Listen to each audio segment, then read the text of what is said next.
Dear students, इस video में हम जेंडर, रिलीजन एंड कास्ट का रिवीजन करेंगे। देखो, हमने पढ़ा है कि सोशल डाइवर्सिटी डेमोक्रेसी के लिए नुकसानदायक नहीं है। It helps in deepening the democracy. इस चैप्टर में हम 3 तरह के सोशल डिफरेंसेस को पढ़ेंगे जो कि जेंडर, रिलीजन और कास्ट पर बेस्ड हैं। हम देखेंगे कि हमारे देश में ये जो सोशल डिफरेंस है, इसका नेचर ऑफ डिवीज़न कैसा है और पॉलिटिक्स में इसका एक्सप्रेशन किस तरह होता है। हम ये भी देखेंगे कि expressions based on these various differences are healthy और not in a democracy. So let us start with the gender division. Gender division हमें हर जगह समाज में दिखाई देता है और इसे हम नेचुरल मान बैठते हैं, but actually it is based on stereotypes, जिसे हम सेक्सुअल डिवीज़न ऑफ लेबर कहते हैं। ये हमें परिवार में अक्सर दिखाई देता है, जहाँ की वुमेन घर के अंदर का काम करती हैं, जैसे कुकिंग, वॉशिंग क्लोथ्स एट्सेट्रा, और मेन घर के बाहर का काम करते हैं। उनको लगता है कि it is for women to attend to these things. हाँ, जब इनके लिए पेमेंट किया जाता है तो men are also ready to take up this works. घर में कुकिंग भले औरतें करती हैं, वुमेन करती हैं, लेकिन मार्केट में देखो, tailors, cooks in hotels are men. इसी तरह हमें लगता है कि women work inside the home, लेकिन अगर गांव में देखा जाए तो women get water from the wells, they collect wood for the fuel, work in the fields. इस डिवीज़न ऑफ लेबर का प्रभाव ये पड़ता है कि वुमेन का जो रोल है पब्लिक लाइफ में, पॉलिटिक्स में, ये बहुत कम होता है। अर्लियर तो देखा जाए तो only men were allowed for public affairs, vote, public offices में काम करने के लिए केवल मेन को मौका मिलता था। धीरे धीरे जेंडर इशू को रेज किया गया। वर्ल्ड के डिफरेंट पार्ट में वुमेन ने मूवमेंट्स किए, इक्वल राइट्स के लिए ऑर्गेनाइजेशन बनाए, एगिटेशंस किए ताकि उनको वोटिंग राइट मिल सके, लीगल स्टेटस ऑफ वुमेन को इम्प्रूव किया जा सके, उन्हें एजुकेशनल और कैरियर अपॉर्चुनिटीज़ मिलें। इस तरह के मूवमेंट्स जो सारी दुनिया में हुए, इन्हें हम फेमिनिस्ट मूवमेंट कहते हैं। आज हम देखते हैं कि जीवन के हर क्षेत्र में women are working like as scientist, engineers, doctors etcetera, जिन्हें पहले वुमेन के लिए सूटेबल नहीं समझा जाता था। यूरोप के कुछ देशों में जैसे स्वीडन, नॉर्वे, फिनलैंड में हम देखें तो वुमेन का पब्लिक लाइफ में पार्टिसिपेशन बहुत हाई है। हमारे देश में आज़ादी के बाद थोड़ा इम्प्रूवमेंट ज़रूर हुआ, फिर भी आज वुमेन मैन से काफ़ी लैगिंग बिहाइंड है, पिछड़ी हुई हैं। हमारा समाज आज भी मेल डोमिनेटेड यानी पैट्रियार्कल सोसाइटी है, जहां वुमेन को कई तरह के डिसएडवांटेजेस फेस करने होते हैं और डिस्क्रिमिनेशन एंड ऑपरेशंस फेस करने होते हैं। इसी का नतीजा है कि literacy rate among women is much less as compare to man. School में गर्ल्स के रिजल्ट बेटर होने के बावजूद they drop out because parents want to spend their money on their boys and they think that education is more important for the boys as compare to girls. आज भी देखा जाए तो highly paid jobs में women का proportion कम है। Equal wages act कहता है कि wages should be equal, they should be paid equal to work whether it is man और वुमेन। लेकिन कार्य के हर क्षेत्र में हम देखते हैं, स्पोर्ट्स हो, सिनेमा हो, फैक्ट्रीज हो, हर जगह women are paid less than man. आज भी भारत जैसे अन्य कई देशों में parents prefer to have sons as compare to daughters due to practices like abortion Child sex ratio has declined in our country. There are many kinds of exploitation and violence against women. Many urban areas have become unsafe for women. कई बार देखा जाता है कि domestic violence, harassment जैसे कार्य women के साथ उनके घरों में भी होते हैं। अब अगर हम वुमेन्स पॉलिटिकल रिप्रेजेंटेशन की बात करें, issues which are related to women, इन्हें एडिकेट अटेंशन नहीं दिया जाता। उनके प्रॉब्लम्स को लोग नेग्लेक्ट करते हैं। इसीलिए दुनिया के तमाम फेमिनिस्ट्स और वुमेन्स मूवमेंट्स ने कंक्लूड किया कि जब तक वुमेन को पॉलिटिकल पावर नहीं मिलता तब तक ये प्रॉब्लम पर एडिकेट अटेंशन नहीं दिया जा पाएगा। इसका एक तरीका है कि women should be elected, more women should be elected as representatives. हमारे देश में लेजिस्लेचर में वुमेन का प्रोपोर्शन बहुत कम है। लोकसभा में वुमेन मेंबर्स की संख्या कभी भी 12% से ऊपर नहीं पहुंच पाई है। स्टेट असेंबलीज़ में इनका शेयर 5% से भी कम रहा है। गवर्नमेंट के स्ट्रक्चर में भी देखा जाए तो कैबिनेट्स जो हैं they are mostly male. Even when a woman become the chief minister और द प्राइम मिनिस्टर, तब भी कैबिनेट में अधिकतर मेंबर्स मेल ही होते हैं। तो सवाल ये उठता है कि इस प्रॉब्लम को कैसे सॉल्व किया जाए, कैसे टैकल किया जाए। एक तरीका ये है कि इलेक्टेड बॉडीज़ में वुमेन का प्रोपोर्शन फिक्स कर दिया जाए। हमारे देश में पंचायती राज सिस्टम में यही किया गया है। 1/3 seats in the local government bodies in panchayat and municipalities are now reserved for women.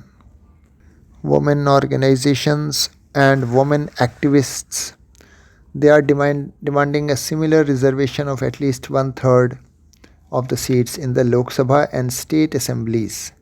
तो अगर लोकसभा और स्टेट असेंबलीज़ में भी वुमेन के लिए 1/3 रिजर्वेशन हो जाए तो स्थिति बहुत सुधर सकती है। वुमेन्स बिल पेंडिंग है, it has not been passed yet.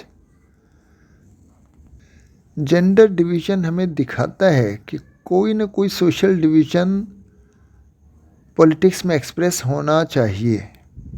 Gender division हमें ये भी दिखाता है कि जो डिसएडवांटेज ग्रुप्स हैं उन्हें बेनिफिट तभी मिल सकता है जब सोशल डिवीज़न एक पॉलिटिकल इशू बने और पॉलिटिकल लेवल पर इसे टैकल किया जाए। वुमेन के स्टेटस में जो भी चेंज आया है वो इसीलिए पॉसिबल रहा क्योंकि उनके साथ होने वाला अनइक्वल ट्रीटमेंट जो था उसे पॉलिटिकल डोमेन में रेस किया गया, तभी उनके प्रॉब्लम सॉल्व हो पाए।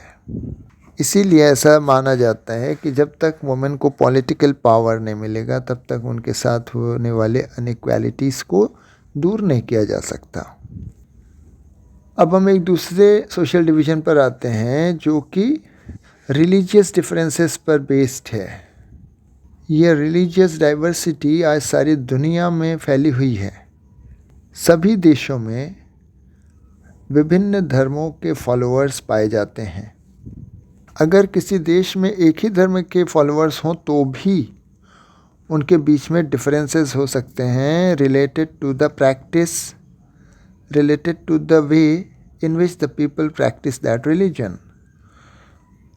तो इसका मतलब ये होता है कि डिफरेंसेस होने के लिए ज़रूरी नहीं है कि रिलीजियस डिफरेंसेस हों, सेम रिलीजन में भी डिफरेंसेस हो सकते हैं।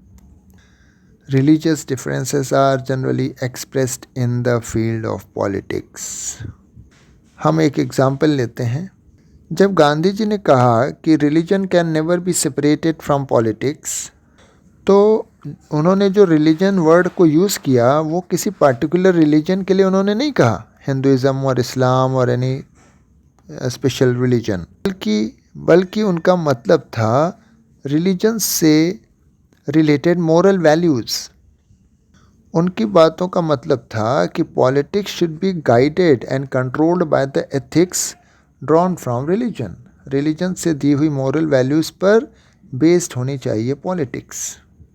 दूसरा एग्जांपल देखें, ह्यूमन राइट ग्रुप्स ने कहा, उनका कहना है कि कम्युनल राइट्स के जो अधिकतर शिकार होते हैं वो रिलीजियस माइनॉरिटी के लोग ही होते हैं।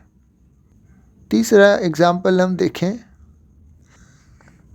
सभी धर्मों में देखा जाए तो जो फैमिली लॉज हैं उसमें वुमेन का डिस्क्रिमिनेशन होता है।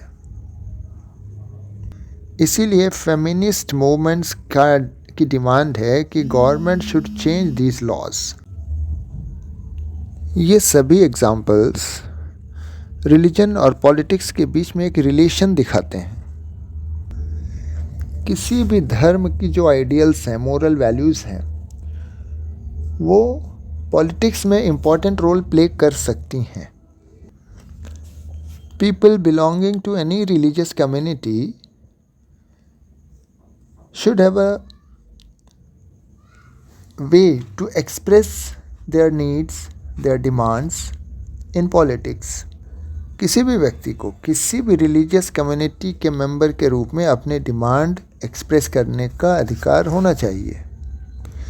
जो लोग पॉलिटिकल पावर में हों उन्हें कई बार प्रैक्टिस ऑफ रिलीजन को अपने हिसाब से रेगुलेट करना पड़ता है ताकि वो डिस्क्रिमिनेशन और ऑपरेशन को रोक पाएँ। तो they can interfere in the way the religion is practised. लेकिन यहाँ पर सावधानी की बात यह है कि these political acts should treat every religion equally.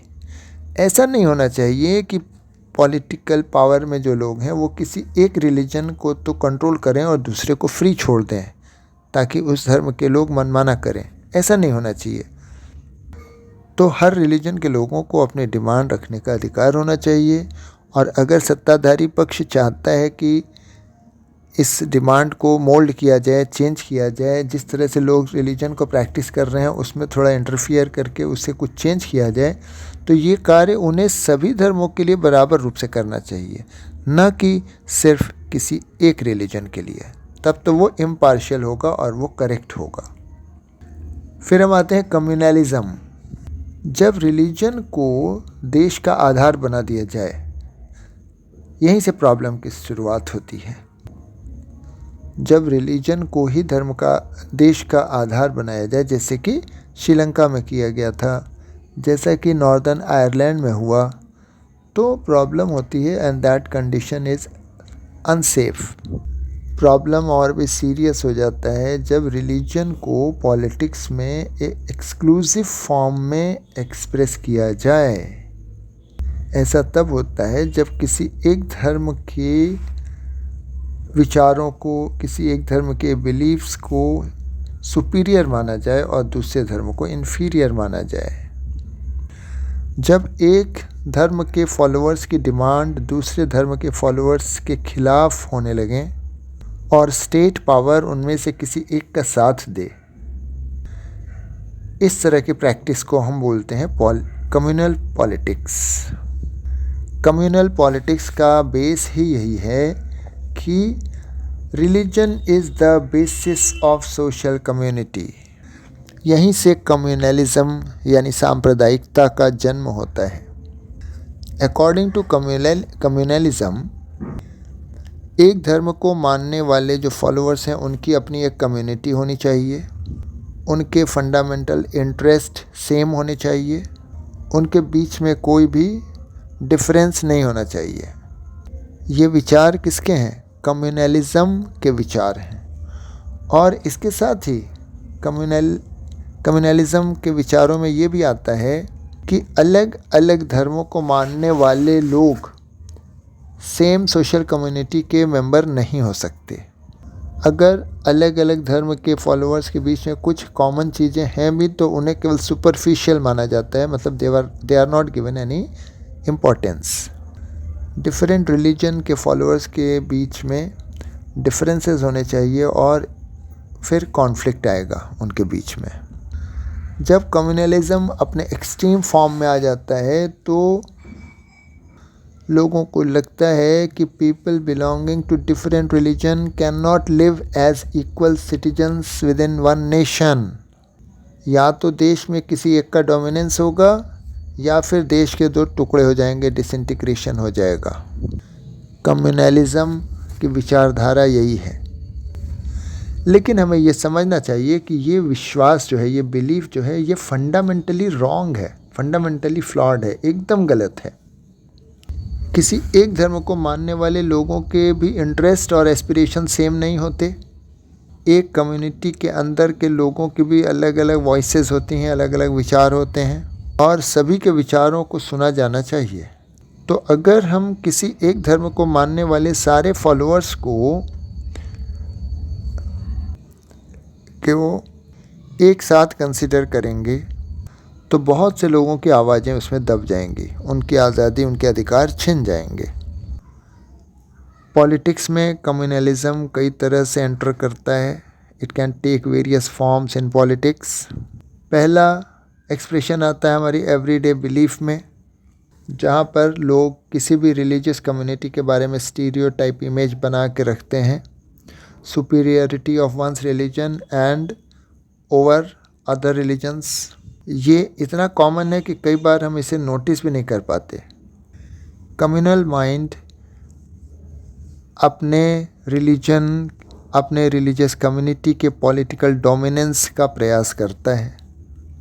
तीसरा एग्जाम्पल, जब रिलीजियस लीडर्स रिलीजियस सिंबल्स और उनके इमोशंस को यूज़ करके फॉलोअर्स ऑफ वन रिलीजन को एक साथ एक पॉलिटिकल एरिना में लाने की कोशिश की जाती है, यानी कि धर्म के नाम पर वोट मांगे जाएं, इस तरह की एक्टिविटीज़ की जाएं।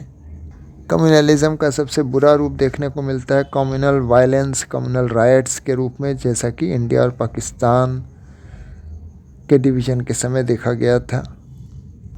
इसके बाद हम एक दूसरी विचारधारा पर आते हैं, सेक्युलरिज्म।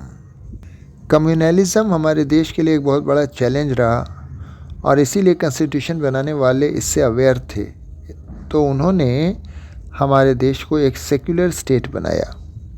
सिंपल वर्ड में कहा जाए तो इसका मतलब है कि there is no official religion for the Indian state.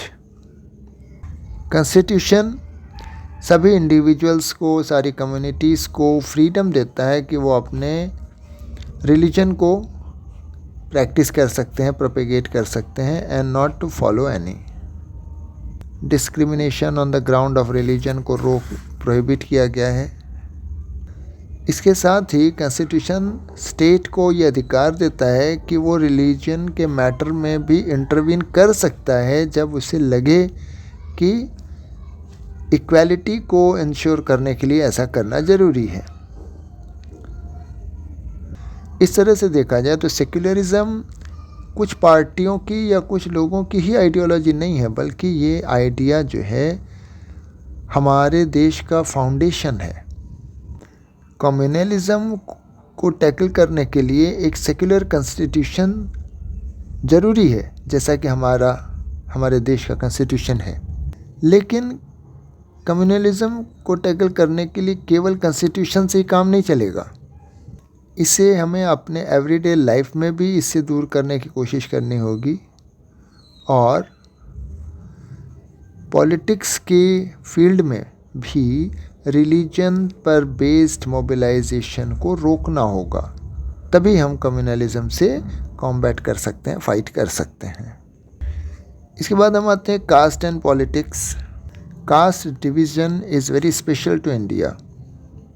दुनिया की सभी सोसाइटीज़ में किसी न किसी प्रकार की सोशल इनइक्वालिटी पाई जाती है, लेकिन हमारा कास्ट सिस्टम इसका एक एक्सट्रीम फॉर्म है।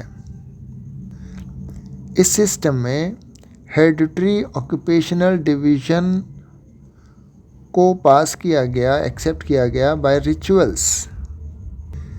एक कास्ट ग्रुप के लोगों को माना जाता है कि वो एक सोशल कम्युनिटी के मेंबर हैं और वो एक ही तरह का ऑक्यूपेशन करेंगे, उसी कम्युनिटी में उनके मैरिज और इस तरह के रिलेशंस होंगे, and they will not eat और mix up with people belonging to other caste groups. दूसरे कास्ट के लोगों को आउटकास्ट ग्रुप नाम दिया जाता है, and people are not allowed to mix up with them. Untouchability की प्रैक्टिस हमारे यहाँ पाई जाती थी इस तरह के आउटकास्ट ग्रुप्स के लिए। हमारे कुछ पॉलिटिकल लीडर्स जैसे कि ज्योतिबा फूले, गांधी जी, डॉक्टर अंबेडकर, एट्सेट्रा। इन लोगों ने एक ऐसी सोसाइटी की कामना की जिसमें कि कास्ट इनइक्वालिटीज़ ना हो। आज के समय में हम देख रहे हैं कि कास्ट हियरार्की के जो नोशंस हैं वो धीरे धीरे ब्रेक कर रहे हैं। कास्ट के बंधन धीरे धीरे ख़त्म होते जा रहे हैं। हम अपने समाज में अपने चारों ओर देख सकते हैं। जैसे जैसे इकोनॉमिक डेवलपमेंट हुआ, अर्बनाइजेशन हुआ, एजुकेशन की ग्रोथ हुई, उस तरह वैसे वैसे हम ये चेंज देख सकते हैं समाज में। Weakening of the position of landlords. हमारा कॉन्स्टिट्यूशन किसी भी तरह के कास्ट बेस्ड इनइक्वालिटीज़ को, डिस्क्रिमिनेशन को इल्लीगल डिक्लेयर करता है। इसके बावजूद हमारे देश से कास्ट सिस्टम ख़त्म नहीं हो पाया है। आज भी older aspect of caste exist करते हैं। अधिकतर लोग अपने कास्ट में, अपने ट्राइब में मैरिटल रिलेशन बनाते हैं। अनटचेबिलिटी भी कम्प्लीटली एंड नहीं हो पाई है।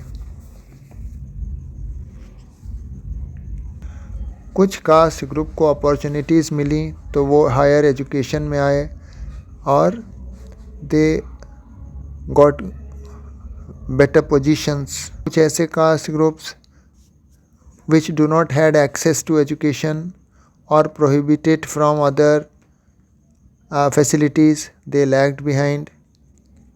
So there is a large presence of upper caste among urban middle classes in our country. Caste is very closely linked to economic position of the person. तो अब हम अगर कास्ट इन पॉलिटिक्स की बात करें, कास्टिज़म का मतलब है कि caste is the basis of social community. इस थिंकिंग के हिसाब से सेम कास्ट के लोग, उनकी अपनी एक कम्युनिटी होती है और उनके सेम इंटरेस्ट होते हैं। लेकिन यहाँ पर भी हम कम्युनलिज्म की तरह यहाँ भी देख सकते हैं कि such a belief is not correct. Caste को हम एक इम्पॉर्टेंट फैक्टर मान सकते हैं, but it can not be called the only important factor और the most important factor. Caste politics में विभिन्न रूपों में एंटर कर सकती है। जब पार्टीज़ अपने कैंडिडेट्स सेलेक्ट करती हैं तो वो caste composition of that electorate ध्यान में रखती हैं और ऐसे ही कैंडिडेट को चुनती हैं वहाँ से इलेक्शन लड़ने के लिए जो कास्ट के नाम पर वहाँ से वोट पा सके। पार्टियाँ और कैंडिडेट कास्ट सेंटिमेंट के आधार पर लोगों से वोटिंग करने के लिए अपील करती हैं।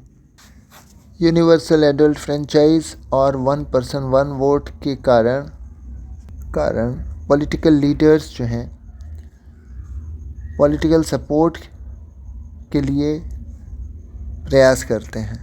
लोगों को मोबिलाइज़ करना कास्ट के नाम पर, पॉलिटिकल सपोर्ट प्राप्त करना कास्ट के नाम पर, ये काम पॉलिटिकल लीडर्स करते हैं। अगर हम कास्ट इन पॉलिटिक्स को ध्यान से देखें तो हमें लगता है कि इलेक्शंस जो हैं भाई कास्ट के ही बारे में हैं, they are all about caste and nothing else. लेकिन ऐसा नहीं है। इसको प्रूफ करने के लिए कुछ पॉइंट्स दिए जा सकते हैं। किसी भी कंस्टिट्यूएंसी में किसी एक कास्ट की क्लियर मेजॉरिटी नहीं होती, इसलिए कैंडिडेट और पार्टीज़ को मोर देन वन कास्ट और कम्युनिटी को प्रभावित करना होता है, नॉट अ सिंगल कास्ट और कम्युनिटी। कोई भी पार्टी या कैंडिडेट अपने किसी एक कास्ट या कम्युनिटी के सारे वोटर्स के वोट नहीं पाता। इसी तरह कई पॉलिटिकल पार्टियां किसी एक कास्ट का कैंडिडेट अपना अपॉइंट कर सकती हैं इलेक्शन के लिए। वहाँ पर भी उस कास्ट का वोट डिवाइड होगा अलग अलग कैंडिडेट्स के लिए, because they all are from the same caste. अक्सर देखा जाता है कि ruling party and the sitting MP और एमएलए लूज इलेक्शंस। अगर कास्ट और कम्युनिटीज़ अपने ही पॉलिटिकल प्रेफरेंस के हिसाब से वोट देते तो ऐसा ना होता। इनका हारना इस बात को प्रूफ करता है कि किसी भी कास्ट के नाम पर उस कास्ट के सारे लोग एक ही व्यक्ति को वोट नहीं देते। क्लियरली इलेक्टोरल पॉलिटिक्स में कास्ट मैटर करती है, पर उसके अलावा कुछ और भी फैक्टर हैं जो इम्पोर्टेंस रखते हैं। किसी एक कास्ट या कम्युनिटी के लोगों के भी इंटरेस्ट अलग अलग होते हैं। Rich and poor, men and women from the same caste, often they vote to different people, different candidates. अब अगर हम पॉलिटिक्स इन कास्ट की बात करें तो हम देखते हैं कि पॉलिटिक्स भी कास्ट सिस्टम को प्रभावित करती है, कास्ट आइडेंटिटीज़ को प्रभावित करती है, उनको एक पॉलिटिकल एरिना में लाकर, उनको एक पॉलिटिकल ग्रुप में लाकर। पॉलिटिक्स इन कास्ट को अगर हम देखते हैं तो this can also take several forms, जैसे हर कास्ट ग्रुप अपने साइज़ को बड़ा करना चाहता है, अपने संख्या को बढ़ाना चाहता है, चाहे इसके लिए वो अपने साथ के किसी अन्य कास्ट को अपने अंदर इंक्लूड कर ले या सब कास्ट जो कि पहले इसमें नहीं थी उनको अपने अंदर इंक्लूड करके। कई कास्ट, दूसरा तरीका है, कई कास्ट ग्रुप्स जो हैं कोलिशन करते हैं दूसरी कास्ट के साथ मिलके या कम्युनिटीज़ के साथ मिलके, और they enter into negotiations and dialogues. तो वो भी एक तरह से कोलिशन करते हैं, मिलके इलेक्शन में, पॉलिटिकल एक्शन में पार्ट लेते हैं। आज कुछ कास्ट ग्रुप्स डेवलप हुए हैं जो पहले नहीं थे, जैसे backward and forward caste groups. इनका भी रीज़न पॉलिटिक्स इन कास्ट ही है। इस तरह हम देख सकते हैं कि कास्ट जो है पॉलिटिक्स में विभिन्न प्रकार के रोल प्ले करती है। कई बार पॉलिटिक्स में आने वाले कास्ट डिफरेंसेस से कई डिसएडवांटेज कम्युनिटीज़ को मौका मिलता है अपने डिमांड रखने का, अपने पावर को शेयर करने का। कास्ट पॉलिटिक्स की मदद से ही दलित्स और ओबीसीज को बेटर एक्सेस मिला है डिसीजन मेकिंग प्रोसेस में पार्टिसिपेट करने के लिए। कई ऑर्गेनाइजेशंस ने डिमांड की है, बराबर ये डिमांड करते आ रहे हैं कि हर तरह का डिस्क्रिमिनेशन ख़त्म हो, किसी भी कास्ट के साथ होने वाला डिस्क्रिमिनेशन ख़त्म हो, उन्हें डिग्निटी मिले, they should have access to land, resources and opportunities. तो इसके लिए कई पॉलिटिकल और नॉन पॉलिटिकल ऑर्गेनाइजेशन मूवमेंट कर रहे हैं। लेकिन इसके साथ एक बात और ध्यान देने की है कि अगर हम कास्ट पर एक्सक्लूसिव अटेंशन देंगे तो इसका भी नेगेटिव रिजल्ट आएगा। जैसा कि हमने रिलीजन के केस में देखा था, उसी तरह politics based on caste identity alone, ये हेल्दी डेमोक्रेसी में हेल्दी वे नहीं है, ये है डेमोक्रेसी के लिए नुकसानदायक। अगर पॉलिटिक्स पूरी तरह से कास्ट आइडेंटिटी पर बेस्ड होने लगेगी, उस पर ध्यान देगी, तो अन्य इम्पॉर्टेंट इश्यूज़ जैसे पॉवर्टी है, डेवलपमेंट है, करप्शन है, इस सब से ध्यान हट जाएगा और तब पॉलिटिकल प्रैक्टिस अनहेल्दी हो जाएगी। Caste division can also lead to tensions, conflicts और वायलेंस।